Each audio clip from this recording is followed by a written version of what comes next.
When Prince Harry agreed to sit down with Piers Morgan, no one expected a calm conversation, least of all Piers himself. The tension between the outspoken host and the defiant prince had been brewing for years, and now, face to face under the studio lights, the air was thick with unspoken resentment. What was supposed to be an interview quickly turned into a battle of words, one that would leave both men's reputations bruised and millions stunned by how it all ended. The studio of Piers Morgan Uncensored was uncharacteristically quiet that evening. The usual audience chatter had been replaced by a charged stillness. The air felt like it was waiting for something combustible. Piers Morgan sat in his chair, posture sharp, expression calm but ready. Across from him sat Prince Harry, dressed in a dark navy suit with no tie, collar slightly undone, his signature scruff shadowing a face that looked tired but defiant. He didn't smile. He didn't even nod. He just stared across the table, one hand folded over the other, waiting. Piers leaned slightly forward, his trademark tone balanced somewhere between polite and piercing. "Your Royal Highness," he began, "thank you for joining us. It's been quite some time since you've sat down for an interview that wasn't, shall we say, curated." Harry smirked. "Well, Piers, unlike you, I don't need to scream for relevance. I'm here because people want to hear truth, not tabloid tantrums." A murmur rippled through the crew behind the cameras. Piers, to his credit, didn't flinch. He smiled thinly. "I see we're starting early tonight," he said lightly. "Let's talk about that truth then. You've often said the media destroyed your peace, but you've also built a career speaking to them. How do you reconcile that?" Harry adjusted in his chair, the arrogance almost tangible. "Maybe I realized," he said, his voice slow and deliberate, "that if I don't tell my story, people like you will tell it for me and twist it." Piers nodded slowly, pen tapping against his notes. "Right, but isn't that convenient? You claim to hate attention, yet you've given more interviews in the last 3 years than your entire family combined." Harry laughed dryly, tilting his head. "I wouldn't expect you to understand balance, Piers. There's a difference between controlling your narrative and feeding the noise. You live off noise, I live off truth." The temperature in the room seemed to rise. Piers leaned back, folding his arms, eyes narrowing just slightly. "Truth," he repeated. Interesting word coming from someone who's been accused of rewriting history and his own book. Harry's lips tightened. "I'm not rewriting anything," he said sharply. "I'm correcting what people like you distorted. You call it rewriting. I call it reclaiming." The exchange was sharp, fast, every word landing with a sting. The control that usually defined Piers's interviews was slipping into a careful tension. He tried to keep the tone civil, but Harry's posture, his smug pauses, his faint smirk with every counterattack, it was grating. Piers turned a page on his notes. "Let's talk about family," he said. "You've said publicly that you want reconciliation, but your actions, the interviews, the memoir, the Netflix deal seem to burn bridges faster than they can be rebuilt. Do you think you've done anything to repair the damage?" Harry raised an eyebrow. "Repair?" he echoed. "I'm not the one who broke it, but sure, let's pretend it's all my fault. That's what your viewers want to hear, right? The poor prince who ran away, ungrateful for his palace." Piers's tone dropped an octave. "I think my viewers, and most people, just want honesty. You talk about healing, but everything you've done seems to cause more division. Even tonight, you've walked in here with the same arrogance that people accuse you of." Harry smirked again, this time almost tauntingly. "I don't need to be liked, Piers, and I don't need to explain myself to people who've made a living off criticizing me." For a brief moment, the silence between them said more than words could. Piers looked at him steadily, and Harry looked back, unmoved, even amused. It wasn't an interview anymore, it was a duel. Finally, Piers said quietly, "You do realize, don't you, that this behavior, the sarcasm, the deflection, is exactly what turns people against you?" Harry shrugged. "I'm not here to make friends," he said coolly. "I'm here to tell the truth, my truth. If people can't handle that, that's their issue, not mine." Piers exhaled, shaking his head slightly, more in disbelief than anger. The polite beginning was gone. The real conversation was just beginning. He straightened his papers, looked up, and said evenly, "Then let's get into your truth, shall we? The next question will cut deeper." And this time, even Harry's composure might not hold. The studio clock blinked its indifferent digits, while the room seemed to lean in, listening. Piers glanced down at his notes, then set the papers aside, as if to say he wouldn't need a script for what came next. "Let's talk specifics," he said, voice measured. "You've said repeatedly the press hunted you and your wife. You've suggested the institutions around you failed to protect you. Yet you pursued multi-million-dollar media deals, a podcast, a docuseries, a tell-all memoir. Help me understand the contradiction." Harry's mouth twitched into the hint of a smile that wasn't a smile. It's only a contradiction if you don't grasp the difference between exploitation and authorship. I'm not auditioning for your approval. I'm correcting a hostile record. Is that what happened in your book? Piers asked evenly. Correction or catharsis? Because to many readers, it felt less like setting the record straight and more like setting family members on fire. Harry leaned back, lacing his fingers over his lap. And there it is. You want contrition for the crime of telling the truth. Sorry, not happening. Piers didn't blink. No one asked for contrition. I'm asking for clarity. You say you want reconciliation, but nearly every public move makes reconciliation harder. Why sign up for another televised sit-down if peace is the goal?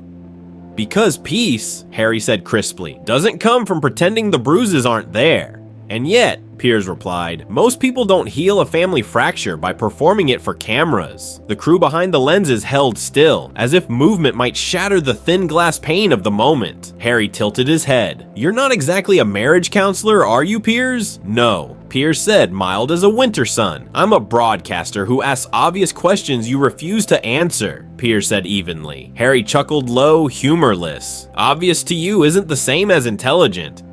Let's try intelligent then, Piers replied, leaning in a fraction. You've argued that parts of the British press are racist and cruel. Many viewers will accept their cruelty. We've all seen it. But when you paint with a roller instead of a brush, you implicate millions who read or work in media responsibly. Is every critic a bigot, or do you simply dislike criticism? Harry's stare cooled. When you've lived what I've lived, you learn which patterns matter. I don't need to pass your exam. It isn't an exam, Piers said softly. It's accountability. Silence pulsed. A light hissed faintly overhead. Harry shifted forward, elbows on his knees. Accountability, he echoed. You, the man who's made a career calling other people hypocrites for ratings. That's rich. Piers let the insult pass. He folded his hands, anchoring himself to the desk. You've brought up safety, privacy, and dignity, all legitimate concerns, but you also launched a public campaign about your private grievances, then bristled when people responded. Are you seeking privacy or prime time? I'm seeking fairness, Harry shot back. You keep acting as if telling my story forfeits my humanity. It doesn't. I'm not a prop for your nostalgia about a family that eats its wounds with silver cutlery. Piers's brow lifted. And yet you sell chapters of those wounds by the page. Harry's smile hardened. Better I sell them than let you steal them. A beat. Piers changed angle. Let's discuss your public statements about service, he said. You've claimed you still serve the public, just in a different way, but you've also monetized nearly every inch of your narrative. Where does service end and brand begin? Service, Harry said, is not defined by a building in Westminster or a crest on stationery. It's defined by impact. Then show us, Piers replied. Not the sizzle reel, substance. What measurable outcomes are you proudest of beyond awareness and applause? Harry blinked, irritation rippling. I don't need to present a spreadsheet for you. You're the one telling the world you're mission-driven, Piers said, voice still calm. A mission is measurable, otherwise it's marketing. Harry stared at him like a man deciding whether the cliff was too high to jump. You want numbers, programs funded, veterans treated, scholarships endowed. They exist, even if your show refuses to see them. My team requested documentation from your foundation this week, Piers said, tapping a folder he never opened. We received a one-pager of talking points and no audited figures. Harry's jaw flexed. So now you're an accountant? I'm a journalist asking for receipts, Piers said. You invited the scrutiny when you made Impact your centerpiece. For the first time, Harry's voice thinned. You think you can bury me in paperwork to avoid the real conversation? I think paperwork is the real conversation when money and moral authority are involved, Piers replied. Harry exhaled slowly, a contained fuse. He straightened and smoothed an invisible wrinkle from his jacket. What's your next trick, Piers? Drag my wife into it. You lot always do when you're losing the plot. Piers kept his gaze level. I'm not dragging anyone, but you've made Meghan central to your public story. It's fair to ask how the partnership influences your decisions. Harry's laugh was bright and cold. Ah, there she is, the specter you can't resist. Say her name, spike your ratings. You should be paying us royalties.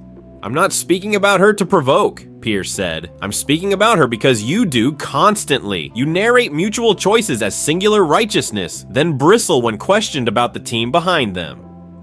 Team, Harry repeated sharply. You mean marriage? Partnership? Something you apparently can't comprehend unless it's on a production schedule. Marriage, Piers agreed, is exactly why the public assesses both of you when you ask them to adopt your narrative wholesale. Harry's eyes flashed. We didn't ask to be adopted by anyone. We asked to be left alone. Piers gave a small, incredulous smile. On a global interview watched by tens of millions, you keep saying, "Leave us alone," into the loudest microphone you can find. Harry's patience snapped, a thread gone taut. What do you want, Piers? A confession? A capitulation? Do you need me to kneel at the altar of your audience and beg forgiveness for not playing mascot anymore? I want an honest answer to a simple question, Piers said, voice firming. Why should people believe you're fighting for principle when your every move is packaged for profit? Harry sat back, considering the quiet stretching between them. When he spoke again, his tone was a soft blade.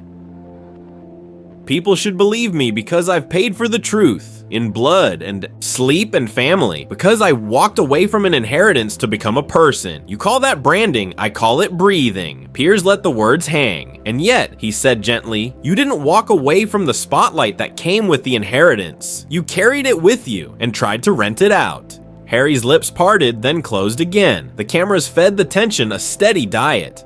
I think we're done with your circular sermons, Harry said finally. Ask a real question, or admit you're performing resentment for clicks. Piers' expression cooled a shade. He lowered his voice, choosing exactness over volume. Fine, a real question. Do you regret anything? Any choice? Any word? Any grievance aired? Anything you would take back for the sake of the people you still claim to love? Harry folded his arms, chin up, eyes bright with disdain. I regret underestimating just how fragile the British media ego is. Beyond that, no, Piers pressed. Not one sentence, Harry said. Not one private detail that didn't need to be public. Not one that wasn't already being sold, Harry replied. I simply stopped letting other people invoice my life. Piers nodded once, almost to himself. That will be heard as brave by some and breathtakingly self-serving by others. Harry's mouth curved. Lucky for me, others don't get a vote. And yet, Piers countered, they are the public whose respect you say you want. I never said I wanted their respect, Harry said. I said I wanted fairness. Respect is optional. Fairness isn't. Piers leaned back, the chair giving the quietest sigh. You've asked for fairness while dispensing very little of it tonight, to your family, to the audience, even to me. You've come armed with contempt and called it candor. Harry's eyes cooled to flint. And you came armed with old grudges and called it journalism. A red tally light flicked on and off as a camera adjusted. Someone coughed. The room felt like a lit match held above dry leaves. Piers gathered his notes again, aligning the pages into a neat stack he didn't need. All right, he said, let's take a brief break. Harry snorted. Need a moment to regroup? No, Piers answered, tone steady and unhurried. I'd like to use the next segment to ask you about veterans' issues, security, and the charities you've referenced. I'll give you every chance to be precise. Harry's stare didn't soften. Precision is wasted on people who prefer outrage. Then surprise us, Piers said. Choose precision. The floor manager counted down with his fingers. The lights cooled a fraction. Music swelled and faded as they drifted to commercial. Harry leaned forward just enough for Piers to hear. You think you can pin me to your storyboard? He murmured. You can't. Piers didn't look away. I don't need to pin you, he said quietly. I just need you to keep telling us who you are. The break ended. The red light returned. The interview resumed, and with it, a new set of questions sharp enough to slice paper. What they would cut next wouldn't be paper. The third segment opened with a close-up on Harry's face, the studio lights catching the faint sheen of irritation that had replaced his earlier confidence. Piers Morgan sat upright, his posture calm, but his eyes sharper now, less interviewer, more surgeon, preparing for a difficult incision. The air between them felt charged, like static before a storm. Welcome back, Piers said smoothly, voice controlled, the consummate broadcaster once more. We've covered your experiences with the media, your views on privacy, and your ongoing public role. I'd like to shift now to accountability. Harry arched an eyebrow. Oh, here we go, he muttered with a small, mocking smile. Piers ignored the jab. You've spoken about wanting to inspire change, he continued. But when critics point out contradictions in your actions, like demanding privacy while signing multi-million-dollar content deals, you call them hateful. Is it possible that some criticism is simply warranted? Harry leaned back, crossing his legs. Piers, you seem obsessed with this privacy argument. Maybe that's because your profession depends on violating it. You've built a career on gossip, not journalism. Piers' expression didn't change, though a faint muscle twitched in his jaw. I ask questions for a living, Your Royal Highness. That's not gossip, that's accountability. And I think viewers would agree that the man who's written an autobiography detailing every family argument isn't exactly allergic to publicity. Harry chuckled under his breath. Autobiography? Yes, not propaganda. I told the truth. Something you might try sometime. For a moment, Piers simply studied him, not angry, but clearly deciding how far to let this play out. Let's talk about responsibility then, he said finally. You've criticized your father, your brother, the institution itself, but not once have I heard you say you regret anything. Do you ever think about the human cost of what you've said? Harry sighed, looking amused. Human cost? Piers, please. You talk as if telling the truth is violence. I didn't cause damage, I revealed it. And yet, Piers said quietly, you've hurt people you claim to love. That's not revelation, that's collateral. Harry laughed loud and humorless. You're very dramatic, aren't you? I suppose that's why your show exists. You need conflict to feel relevant. Conflict? Piers asked, still calm. You've brought plenty of that yourself tonight, and all I've done is ask you to explain your own words. I don't need to explain anything, Harry snapped. Not to you, not to anyone. You wouldn't understand the kind of pressure that comes with being me. Piers leaned forward slightly. Pressure? You mean the kind that comes with privilege, security, and a platform most people could never dream of? Forgive me, but I think there are millions who handle pressure with far less complaining. Harry's eyes flashed. Oh, so now it's a competition of suffering. You're really showing your colors, Piers. This is what happens when people can't stand to see someone step out of their gilded cage. Piers spoke slowly, each word deliberate. Stepping out is one thing. Setting the cage on fire and blaming the people who built it, that's another. Harry's smirk faltered, if only slightly. The tension thickened. Piers continued. Do you ever wonder, Harry, whether you've become the very thing you claim to despise? You say you hate the media circus, but you feed it every time you sit down like this. Every time you sell another version of the same story. Harry leaned forward, eyes sharp, tone mocking. You think you're clever, don't you? You keep trying to catch me in some logical trap, but it doesn't work, Piers. I'm not the villain here. I'm the one who finally stopped pretending everything was fine. Piers' voice stayed calm, but firmer now. And yet, everything about your tone tonight says you enjoy pretending you're above the rest of us. Every question I've asked, you've dodged or deflected with arrogance. You call yourself a truth teller, but you can't handle a question without turning it into an insult. Harry scoffed. I can handle questions just fine. I just don't respect yours. That landed like a slap in the quiet studio. Piers blinked once, a small, almost imperceptible break in composure. Then he smiled. All right, he said. Let's make it simple. You've said repeatedly that the monarchy is outdated and oppressive, but you still use your royal title. You still profit from it, and you still insist on the privileges it grants you. Isn't that hypocrisy? Harry's smile vanished. His voice dropped to a low growl. I'm not responsible for what the media or the monarchy label me as. If people use my title, that's their choice. I've moved on. Moved on? Piers asked, raising an eyebrow. You're here talking about it, aren't you? Harry's face hardened. You just don't get it, do you? I'm not here because of my title. I'm here despite it. You think it defines me, but it doesn't. That's your obsession, not mine. And yet, Piers said, leaning in just slightly, you've made an entire brand out of escaping it. You've monetized your rebellion. That's not liberation, that's marketing. Harry slammed a hand lightly on the arm of his chair. You don't know what you're talking about, he snapped. You've never had to live under that kind of scrutiny, every moment dissected, every headline weaponized. You sit here pretending to understand, but you don't. You never could. Piers didn't flinch. You're right, I can't understand that kind of privilege, but I do understand responsibility. You've spent the last 3 years blaming everyone else, your family, the press, the institution, and never once yourself. That's not courage, Harry. That's cowardice wrapped in self-pity. Harry shot up a little straighter in his chair, voice cold.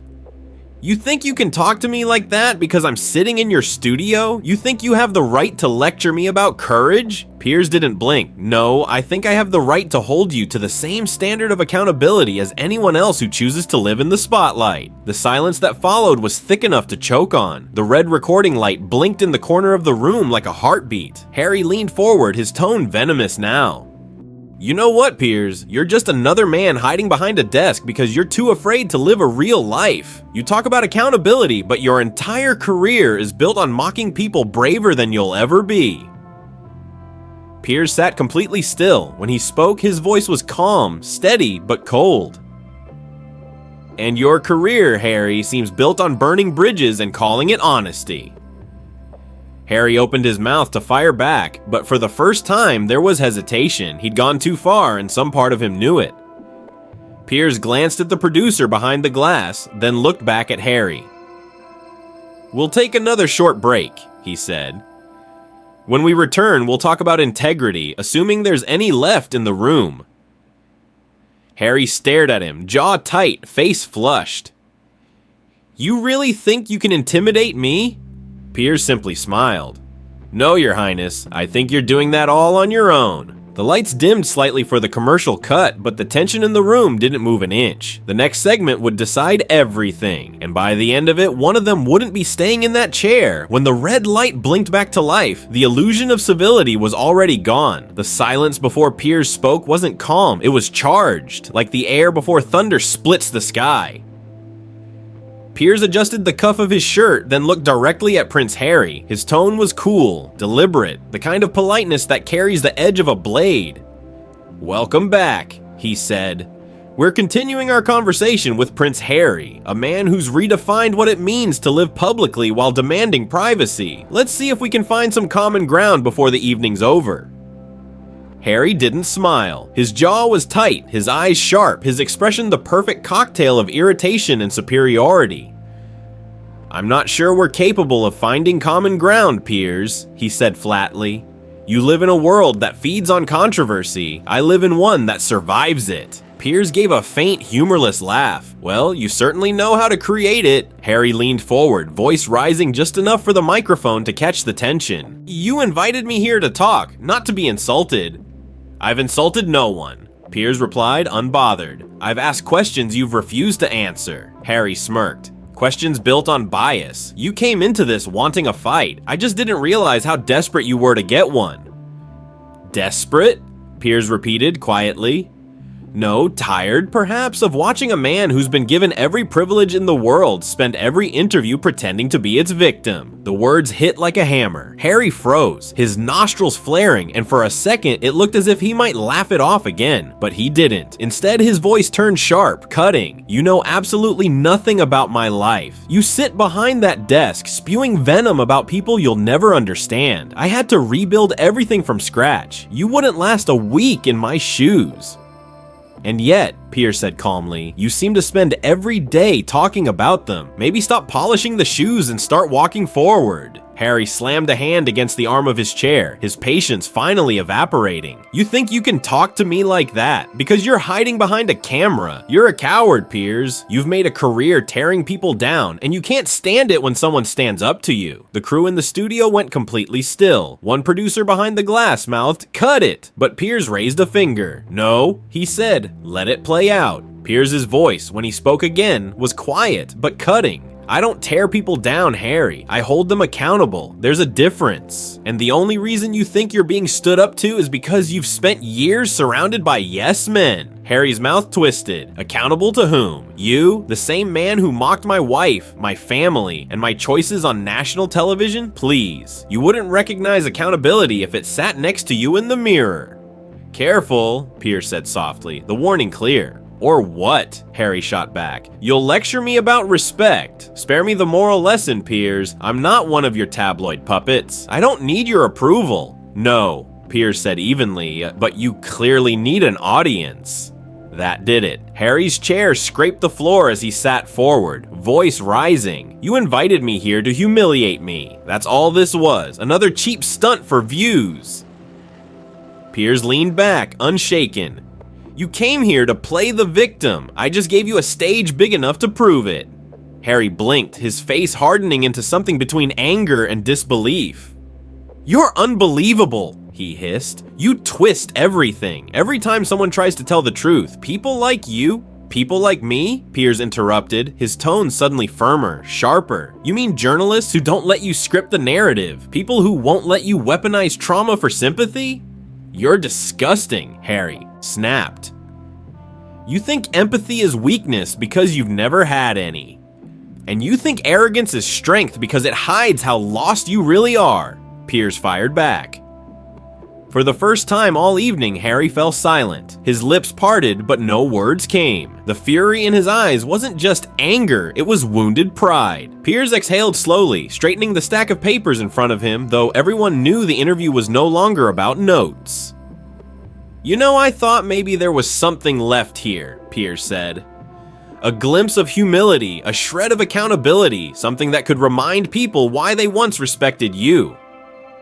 But all you've shown tonight is contempt for your family, for the public, for anyone who dares question you. Harry stood up abruptly, tugging at his microphone cable. I don't have to sit here and listen to this nonsense. You're right, Piers said, his voice steady. You don't. Harry froze mid-motion, narrowing his eyes. What's that supposed to mean? It means, Piers said, turning slightly toward the cameras, that this interview is over because I don't reward arrogance with airtime. If you can't handle a civil conversation without turning it into a tantrum, then you don't belong on this show. There was a collective gasp from the crew. Even the camera operator hesitated. Harry's mouth fell open. Are you kicking me off your show? Yes, Piers said simply. Respect is a two-way street, and you've blocked every lane. Harry looked furious, his face flushed, his hands clenched into fists. You'll regret this, Piers. You always regret going against me. Piers smiled faintly. I doubt it, but I think the world's seen enough for one evening, don't you? Harry stared at him, trembling with indignation, before finally ripping off his microphone. Unbelievable, he muttered. You invite me here just to insult me, and then you pretend you're the victim. I'm not pretending anything, Piers said calmly, standing now too. I'm doing my job. You just didn't like that someone wasn't afraid of you. Harry glared, breathing heavily. You're just another sad man clinging to relevance by attacking people more important than you. And you, Piers replied, his tone icy, are just another man mistaking fame for virtue. That was the final blow. Harry turned sharply, muttered something under his breath that was mercifully inaudible, and stormed off camera. The sound of the studio door slamming echoed through the silence. Piers remained where he was, collected, breathing evenly. He turned back toward the lens, the consummate professional reclaiming his composure. Well, he said softly, his trademark sardonic smile creeping back in, I think that's a good place to stop. I'd like to thank Prince Harry for his time, what little of it we had, and I'd like to thank our viewers for joining us tonight. We'll be right back after the break. The light on the camera turned off. The tension, however, didn't. The crew sat frozen, unsure whether to speak. Piers finally exhaled and muttered, well, that was bound to happen. What do you think? Was Piers too harsh, or did Harry's attitude go too far? Let us know in the comments. And if you enjoyed this story, don't forget to like, subscribe, and hit the bell icon, because next week we'll dive into another unbelievable talk show moment that left the world speechless.